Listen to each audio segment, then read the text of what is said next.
Hello everyone, welcome to my platform. আমি হৈমন্তিকা দাস, বর্তমানে WBCS executive officer হিসেবে কর্মরত। তোমরা অনেকেই আমাকে প্রশ্ন করেছিলে যে ডেসক্রিপটিভ রাইটিং কিভাবে লিখতে হয়, সেই বিষয়ে তোমাদের অনেকগুলো কোয়েরিজ আছে। তার রেসপেক্টে আমার মনে হয়েছে যে এই যে আপকামিং যে আমাদের পিএসসির ক্লার্কশিপ মেন্সের এক্সামিনেশন আছে, তার একটা প্রত্যেকটা টপিক ধরে যে 6টা টপিকের ওপর আমাদের ডেসক্রিপটিভ পেপারের পরীক্ষা কন্ডাক্ট হবে, তার মধ্যে দুটো পার্ট আছে, one is English another is Bengali. আজকের ভিডিওতে আমি তোমাদেরকে দেখাবো যে ডেসক্রিপটিভ বেঙ্গলি স্ট্র্যাটেজি আমাদের কি হওয়া উচিত এবং আমরা একটা মডেল অ্যান্সারকে উপস্থাপন করা বা তৈরি করার চেষ্টা করব যে কিভাবে আমরা একটা খুব স্ট্যান্ডার্ড প্রতিবেদনকে ক্লার্কশিপ পরীক্ষার রেসপেক্টে লিখে আসতে পারি। ঠিক এই পুরো জায়গাটাকে নিয়ে আজকে বিস্তারিত আলোচনা থাকবে। প্রতিবেদন রচনা বেঙ্গলের মধ্যে একটা ইম্পর্টেন্ট জায়গা, যেখানের মধ্যে একটা ইম্পর্টেন্ট মার্কস থাকে এবং সেটাকে কিন্তু আমাদের প্রেজেন্ট করতে হয় উইথ সাম প্যাটার্ন। তাহলে কিভাবে আমরা এই প্রতিবেদনকে উপস্থাপন করতে পারি for the clerkship men's examination, সেই রিলেটেড আজকের এই ভিডিও। প্রথমত প্রতিবেদন রচনা। ঠিক প্রতিবেদন নিয়ে যদি আমরা পার্টিকুলার আলোচনা করি, তাহলে আমরা যে কোনো নিউজ পেপার যদি খুঁজি বা খুলি, তাহলে আমরা যতগুলো নিউজ পাবো from the very front page to the end, অর্থাৎ প্রথম যে নিউজ পেপারের পাতা থেকে নিউজ পেপারের শেষ পাতা পর্যন্ত যে খবরগুলো থাকে সেগুলোকেই বলা হয় প্রতিবেদন, ইংলিশে যাকে বলা হয় রিপোর্ট রাইটিং। একটি পাতা আমাদের যদি বাদ দিই, আনন্দবাজার নিউজ পেপার বলো, বর্তমান নিউজ পেপার বলো, সমস্ত পাতায় মোটামুটি ওই 3 নম্বর কি 4 নম্বর পাতায় একটি কলম থাকে যাকে বলা হয় সম্পাদকীয় প্রতিবেদন। এটি কিন্তু একটি অন্য ধরনের প্রতিবেদন, যার সাথে সংবাদীয় পাতায় যে প্রতিবেদনগুলো আছে তার মধ্যে একটা ডিফারেন্স থাকে। তো পাস্ট ইয়ার কোয়েশ্চেন যদি আমরা অ্যানালাইজ করি, পার্টিকুলারলি আমরা যদি WBCS এর ক্ষেত্রে দেখি, তখন সেখানে সম্পাদকীয় প্রতিবেদনকে আমাদের পড়ার দরকার আছে বা সম্পাদকীয় প্রতিবেদন থেকে আমাদের কোয়েশ্চেন আসে। কিন্তু ক্লার্কশিপের যদি আমরা ফার্স্ট ইয়ার কোয়েশ্চেন্সকে আলোচনা করি, তাহলে আমরা দেখব এখানে সম্পাদকীয় প্রতিবেদন দেয় না, শুধু বলা হয় প্রতিবেদন রচনা করুন বা রিপোর্ট লিখুন এবং তার একটি প্যাটার্ন আছে। প্রথমত যে প্যাটার্নটা আমরা ফার্স্ট এক্সাম্পল, আমরা আজকের যদি আনন্দবাজার নিউজ পেপার খোলেন, তাহলে তোমরা দেখতে পাবে যে কোনো একটা নিউজ রিপোর্টকে যদি অ্যানালাইজ করো, প্রত্যেকটা প্রতিবেদনের রেসপেক্টে আমরা তার একটা বডি দেখব বা তার একটা কিন্তু সেই প্রতিবেদনের একটি বিষয়বস্তু দেখব, যেটা ধরো কালী পুজোর মেলা থেকে শুরু হয়ে বাকিটা শেষ হয়েছে। কিন্তু তার আগে 3টে জিনিস প্রতিবেদনের মধ্যে কম্পালসারিলি প্রেজেন্ট থাকতে হয়। 1 নম্বর হচ্ছে তার হেডলাইন, অর্থাৎ যাকে আমরা যদি বলি তার শিরোনাম, বাংলায় আমরা যদি বলি শিরোনাম, ইংলিশে তারই হবে টাইটেল। তো এই টাইটেল এবং শিরোনাম ছাড়া কোনো প্রতিবেদন আমরা রচনা করতে পারি না এবং বাকি লেখাগুলোর থেকে আমাদের যে শিরোনাম হবে সেটা কিন্তু আকারে অনেক বড় হবে, অর্থাৎ তার যে লাইনগুলো সেটা কিন্তু কম্পারেটিভলি শিরোনামে অনেক বেশি বড় হবে। তারপরে দেখো কি লেখা আছে, নিজস্ব সংবাদদাতা, অর্থাৎ অনেক পেপারের আর্টিকেল বা অনেক পেপারের রিপোর্টে দেখবে যে এখানে কিন্তু কোনো একজন সংবাদ এডিটরের নাম থাকে। যদি আমরা পরীক্ষার রেসপেক্টে লিখি, তাহলে আমরা কিন্তু এখানে যেটা লিখবো সেটা হচ্ছে নিজস্ব সংবাদদাতা। এরপরে আমরা কি দেখছি, এরপরে আমরা দেখছি আর একটা জিনিস লেখা আছে, সেটা হচ্ছে কোথা থেকে এই রিপোর্টটাকে লেখা হয়েছে সেই স্থান, অর্থাৎ এখানে ব্যারাকপুর নামটিকে মেনশন করা। এরপর যদিও এখানে একটি জিনিসকে মেনশন করা হয়নি, সেটা পরের আমরা আর্টিকেল বা পরের রিপোর্টটা যদি আমরা দেখি একটা পত্রিকা, সেখানে কিন্তু আমরা বুঝতে পারবো কি লেখা আছে। দেখো একটি শিরোনাম লেখা আছে, শিরোনামের পর কি আছে, শিরোনাম কোনটা, এইটা কি, অধিগ্রহণে বিদেশি ব্যাংক, প্রশ্ন কংগ্রেসের, আমেরিকার রপ্তানি কমলেও মাথা তুলছে অন্তত 24 দেশে। তো শিরোনামের পর আমরা লিখবো নিজস্ব সংবাদদাতা, এটা আমরা শিখলাম। এরপরে দুটো জিনিস আমাদের লিখতে হবে, সেটি হচ্ছে স্থান এবং তারিখ, যেটা দেখো এখানে লেখা আছে নয়াদিল্লি 19শে অক্টোবর। নয়াদিল্লি 19শে অক্টোবর দিয়ে আমাদের মেন আর্টিকেলসটার বিবরণ বা মেন ঘটনার বিবরণ আমরা দিচ্ছি। এই হচ্ছে তাহলে আমরা কি কি শিখলাম। আমরা 3টে জিনিসকে আমাদের মেনশন করতে হবে। প্রথমত একটি রিপোর্ট বা প্রতিবেদন লেখার সময় তার একটি শিরোনাম হবে, শিরোনামের মধ্যে আমরা কি বোঝানোর চেষ্টা করব, মূল ভাব বা মূল বক্তব্য আমরা ফুটিয়ে তুলবো যে আমরা কি বিষয়ে আমাদের প্রতিবেদনটি লিখতে চলেছি। নেক্সট আমরা লিখবো নিজস্ব সংবাদদাতা, এবং তারপরে যেটা লিখবো সেটি হচ্ছে স্থান এবং তারিখ। এরপর আমরা যদি প্রতিবেদনের যে মূল যে বডি হবে, মেন যে বডি বা মূল বিষয়বস্তু যেটি হবে, সেই মূল বিষয়বস্তুকে 3টে পার্টে ভাগ করব। ফার্স্ট পার্টে থাকবে প্রথম অনুচ্ছেদ, বা যেটাকে আমরা ভাববো সূচনা প্রতিবেদনের ইন্ট্রোডাকশন।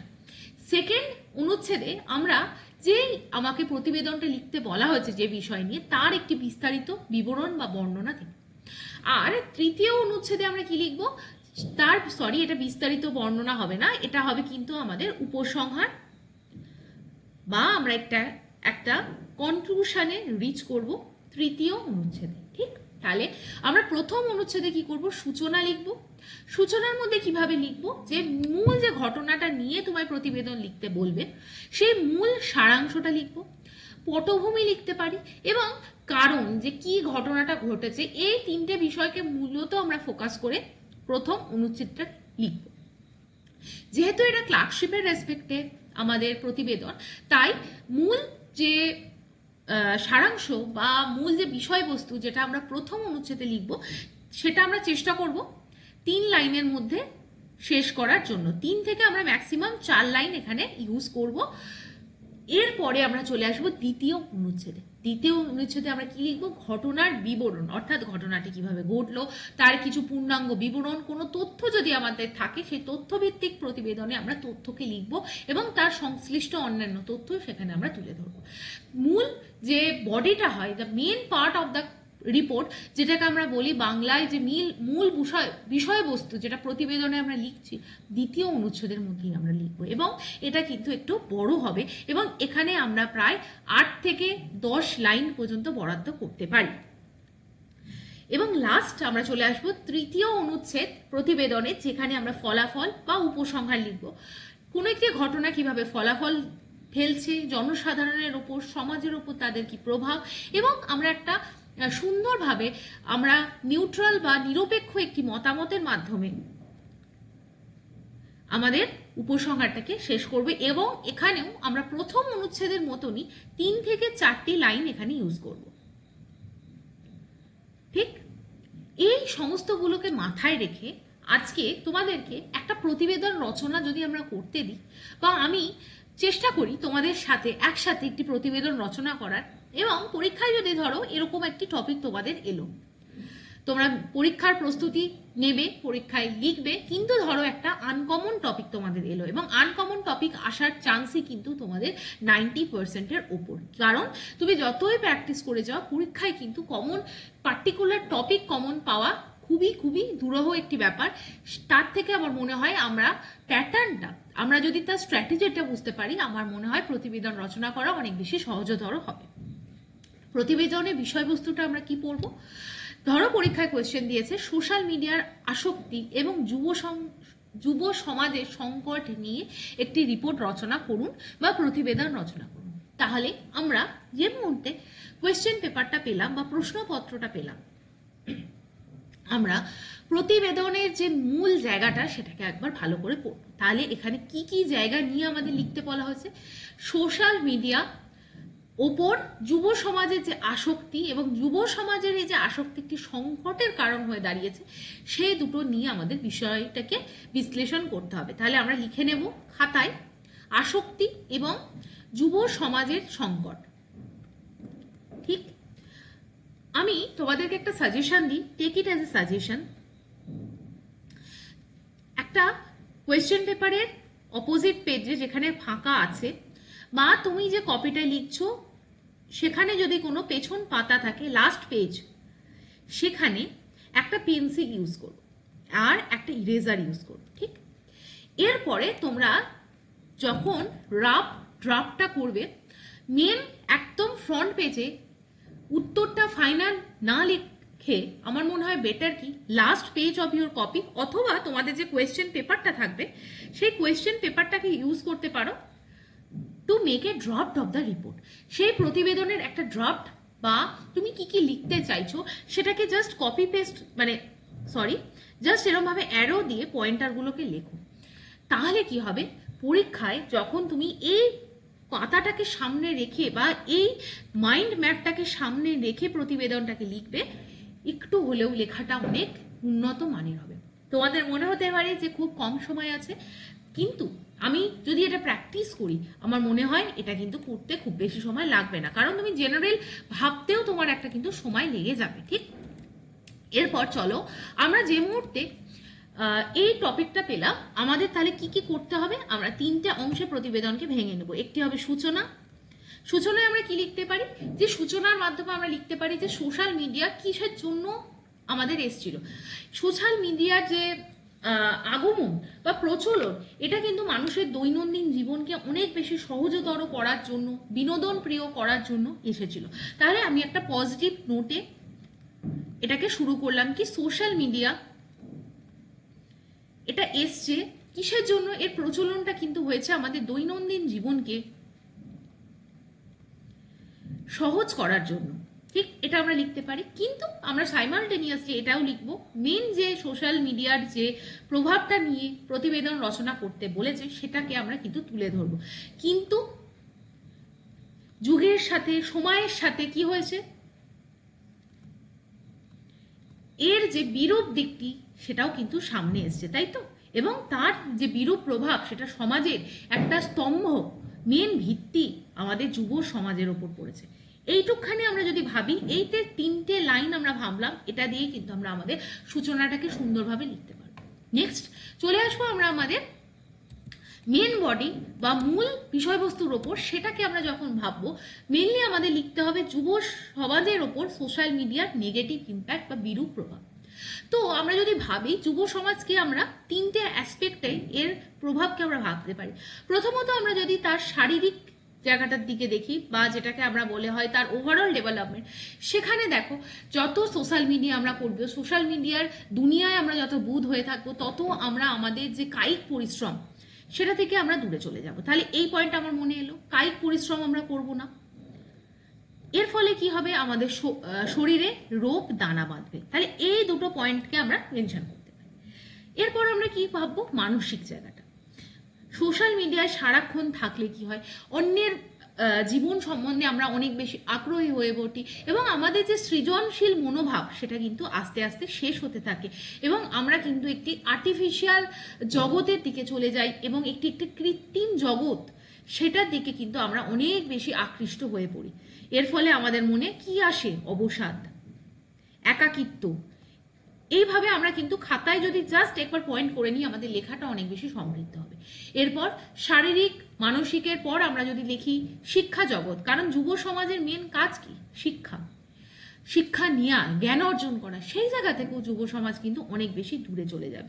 ঘন্টার পর ঘন্টা সোশ্যাল মিডিয়ায় কাটানোর ফলে তাদের কি হবে, মনোযোগে ব্যাঘাত ঘটবে, তারা পড়াশোনা থেকে দূরে চলে যাবে, এবং কি হবে, জীবনের লড়াইয়ে অনেক বেশি পিছনে পড়ে যাবে। ঠিক এইভাবে যদি আমরা মানে নিজেরা যখন বাড়িতে প্র্যাকটিস করবে, এই জায়গাগুলোকে যদি ভাবতে চাও, তাহলে আমার মনে হয় লেখাটা অনেক বেশি উন্নত হবে। আচ্ছা, এরপরে আমরা যদি দেখি এবার আমাদের কোন জায়গাটায় যেতে হবে, তৃতীয় অনুচ্ছেদ বা উপসংহারে আমাদের পৌঁছাতে হবে। উপসংহারে আমরা কি লিখতে পারি, উপসংহারে আমরা এটা লিখতে পারি যে যুব সমাজের সংকট সোশ্যাল মিডিয়া।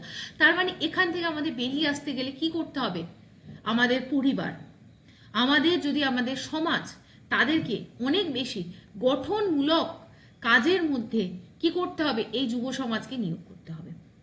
আমরা যদি সরকারি কোনো উদ্যোগ ভাবি, সরকারি প্রচেষ্টা কি করতে পারে, জনসচেতনতামূলক যদি কোনো ক্যাম্প হয় বা জনসচেতনতামূলক কোনো যদি অনুষ্ঠান হয়, সেগুলোর মাধ্যমেও কিন্তু যুব সমাজ বুঝতে পারবে যে সোশ্যাল মিডিয়াকে একটি সময়ের জন্য তাকে একটা কনস্ট্রাকটিভ ভাবে ইউজ করা যেতে পারে। তবেই কিন্তু আমরা সোশ্যাল মিডিয়ার এই আসক্তি থেকে, এই নেশা থেকে, এই বিষ বৃক্ষ থেকে বেরিয়ে আসতে পারবো। দিস ইজ দ্য ওয়ান্ডারফুল মানে রিপোর্ট, একটা সমৃদ্ধশালী লেখা তুমি প্রতিবেদনকে রচনা করতে পারবে। এই সমস্ত কিছু নিয়ে যদি আমরা ভাবি, তাহলে আমরা কি কি দেখলাম, আমরা সূচনা লিখব, এরপর আমরা কি লিখবো, এরপর আমরা মূল বিষয়বস্তু লিখব। মূল বিষয়বস্তুটাকে আমরা 2-3টে অ্যাঙ্গেলে ভাগ করার চেষ্টা করলাম, এবং আমরা একটা উপসংহার লিখবো, এবং উপসংহারে একটা আমরা পজিটিভ বা আমরা যদি বলি ইতিবাচক ভাবনা চিন্তাকে প্রকাশ করব। ঠিক, তাহলে এইগুলো নিয়ে যখন আমরা একটা ড্রাফট 1 মিনিট থেকে 2 মিনিটের মধ্যে এটাকে আমরা ভেবে ফেলবো, তারপরে আমাদের কাজ হবে নেক্সট 5 মিনিটসের মধ্যে এটাকে আমাদের খাতায় খুব সুন্দরভাবে নিখুঁত ভাষায় কোনো বানান ভুল না করে এটাকে খাতায় প্রতিস্থাপন করা। তার মানে আমরা যদি ম্যাক্সিমাম 5 মিনিট লিখতে সময় নিই, আমার মনে হয় যে 2 মিনিট মতো আমাদের ভাবতে হবে, তাহলেও আমরা কিন্তু দেখবে একটা প্রতিবেদনকে 7 মিনিটের মধ্যে শেষ করতে পারবো। কিন্তু আমরা যদি দেখি পার টপিক আমরা ক্লার্কশিপে প্রায় 10 মিনিটের মতো সময় পাবো। তো আমার মনে হয় এইভাবেই তোমাদের এগোনো উচিত। আজকে এই যে জিনিসটা নিয়ে আলোচনা করলাম, আমি কিছুটা চিন্তা ভাবনা করে খুব সময় কম পেয়েছি, তাও আমি তোমাদের জন্য এই প্রতিবেদনটাকে লেখার চেষ্টা করেছি। তোমরা এর থেকেও ভালো লিখতে পারো, বাট এই যে প্রতিবেদনটাকে এটাকে একটা মডেল অ্যান্সার হিসেবে ইউজ করতে পারো, যে অ্যাটলিস্ট কিভাবে আমরা লিখবো, বেসিক জায়গায় বানান ভুল না করে আমি যেগুলো ভাবলাম সেগুলোকে কিভাবে আমরা উপস্থাপন করতে পারি। তাহলে দেখো, প্রথমেই আমরা কি লিখলাম? শিরোনাম, রাইট? শিরোনামে আমরা কি লিখলাম? সোশ্যাল মিডিয়া আসক্তি এবং যুব সমাজের সংকট। তারপর কি লিখলাম? নিজস্ব সংবাদদাতা কলকাতা। কলকাতার জায়গায় তোমরা অনেকে ক খ গ এইভাবেও নাম দিতে পারো, ঠিক? ক খ গ এরকম ভাবেও নাম লিখতে পারো, কোনো অসুবিধা নেই। কলকাতা লিখলেও কিন্তু কোনো অসুবিধা নেই। এরপরে কি আমরা সময় দিলাম, আমরা তারিখ দিলাম, এবং আজকের তারিখ আমি দিইনি, অলদো এটা আজকেই লেখা, আমি তৈরি করেছি তোমাদের জন্য। কিন্তু এখানে যে কোনো একটা আরবিটারি তোমরা ডেট দিতে পারো, এবং মনে রাখবে ডেট যেটা হবে সেটা কিন্তু তোমাদের বাংলাতেই হবে, ঠিক আছে? বাংলাতেই তোমাদের কিন্তু ডেটটাকে লিখতে হবে। সো 19শে আগস্ট 2025। তোমরা কি কাজ করবে? তোমাদের যে ক্লার্কশিপ পরীক্ষার যে ডেট, সেই ডেটটাকে এখানে মেনশন করবে। আমি সূচনাটাই লিখেছি, দেখো 3 থেকে 4টে লাইন লিখেছি, ঠিক? কি লিখেছি? বর্তমান যুগ তথ্য প্রযুক্তির যুগ, যোগাযোগের সহজ মাধ্যম হিসাবে সোশ্যাল মিডিয়া যেমন ফেসবুক, ইনস্টাগ্রাম, হোয়াটসঅ্যাপ, টিকটক ইত্যাদি আজ যুব সমাজের জীবনে অবিচ্ছেদ্য অংশে পরিণত হয়েছে। অর্থাৎ আমি একটা জেনারিক স্টেটমেন্ট দিলাম যে সোশ্যাল মিডিয়া কিভাবে আমাদের বর্তমান সমাজের একটি ওতপ্রোত অঙ্গ। কিন্তু এবার যেহেতু আমার টপিকে সোশ্যাল মিডিয়ার আসক্তির কথা বলা হয়েছে বা যুব সমাজের ওপরে সংকটকে নিয়ে লিখতে বলা হয়েছে, আমি লিখলাম এই ব্যবহারের অতিরিক্ততা এখন ভয়াবহ আসক্তিতে রূপ নিয়েছে। তাহলে আমার সূচনা বা ইন্ট্রোডাকশন শেষ হয়ে গেল। এরপরে দেখো, আমি মূল বিষয়বস্তুতে ঢুকছি। একটা লাইন আমি ছেড়ে লিখব। কি লিখছি? শারীরিক দিক থেকে এর প্রভাব অত্যন্ত ক্ষতিকর। দীর্ঘক্ষণ যদি কেউ মোবাইল বা কম্পিউটারের স্ক্রিনের দিকে তাকিয়ে থাকে, তাহলে চোখের সমস্যা হতে পারে, ঘুমের ব্যাঘাত আসতে পারে, মাথা ব্যথা ও শারীরিক অবসাদ দেখা যাচ্ছে। অর্থাৎ শারীরিক অবসাদের ইংলিশ কি? ফিজিক্যাল ফ্যাটিকনেস। সে কোনো কাজ কর্মঠ ভাবে করতে পারছে না, তৎপরতার সাথে কিন্তু ইউথ বা আমাদের ইয়ং জেনারেশন করতে পারছে না। শারীরিক কর্মশক্তি হ্রাস পাচ্ছে, ব্যায়াম, বাইরের খেলাধুলা থেকে দূরে যাচ্ছে যুব সমাজ। এরপরের টপিকে আমরা লিখলাম কি? মানসিক কি প্রভাব পড়ছে? মানসিক দিক থেকেও এর প্রভাব গভীর। লাইক এবং ফলোয়ারের প্রতিযোগিতায় মানসিক চাপ, হতাশা, আত্মসম্মান বোধের অভাব এবং একাকিত্ব বৃদ্ধি পাচ্ছে। অর্থাৎ আমরা ফেসবুকে কে কটা লাইক পেল, কার কতটা ফলোয়ার হলো, এই সমস্তর মাঝখানে আমরা কোথাও আমাদের সেলফ যে কনসাসনেস সেটাকে হারাচ্ছি। আমাদের কোথাও গিয়ে মানসিক চাপ, হতাশা, অবসাদে আমরা কিন্তু ভুগছি, যেটাকে আমি এই লাইনে লিখেছি। নেক্সট, ভার্চুয়াল দুনিয়ায় মগ্ন কিন্তু বর্তমান যুব সমাজ, এবং তার মাধ্যমে তারা বাস্তব সম্পর্ক থেকে দূরে চলে যাচ্ছে। যে রিয়েল কানেকশন, আমাদের ভাই বোন, বাবা মা, যে কোনো বাস্তব সম্পর্ক থেকে তারা দূরে চলে যাচ্ছে, এবং লাইক ফলোয়ারের এই অজানা ভার্চুয়াল প্রতিযোগিতায় তারা মেতে উঠেছে। তাহলে আমরা এখানে কটা লাইন লিখলাম? 5 থেকে 6টা। চলে এসো পরের জায়গাটায়। এখানে আমরা একটা লাইনের মধ্যে আরো একটা অঙ্গকে বা আরো একটা আঙ্গিককে তুলে ধরার চেষ্টা করলাম। সেটা হলো শিক্ষাক্ষেত্রেও এর প্রভাব লক্ষণীয়। পড়াশোনায় মনোযোগ নষ্ট হচ্ছে, সময় নষ্টের কারণে ফলাফল খারাপ হচ্ছে এবং সৃজনশীলতা কমে যাচ্ছে। তার মানে আমি যে জায়গাটা প্রথমেই বলেছিলাম যে 8 থেকে 10টা লাইন আমরা বরাদ্দ করতে পারি, সেই অনুযায়ী আমরা 8 থেকে 10 লাইনের মধ্যে মূল বিষয়বস্তুকে তুলে ধরেছি। নেক্সট, 4টে লাইন আমি রেখেছি উপসংহারকে লেখার জন্য। 4টে বাক্যকে আমরা বরাদ্দ করলাম, যেখানে আমরা উপসংহারকে লিখব। কি লিখেছি? সোশ্যাল মিডিয়ার সমস্যাটি মারাত্মক, জীবনের সম্পর্ককে অগ্রাধিকার দেয়া এবং সচেতনতা বৃদ্ধিই পারে এই বিষবৃক্ষের করাল গ্রাস থেকে তরুণ প্রজন্মকে বাঁচাতে।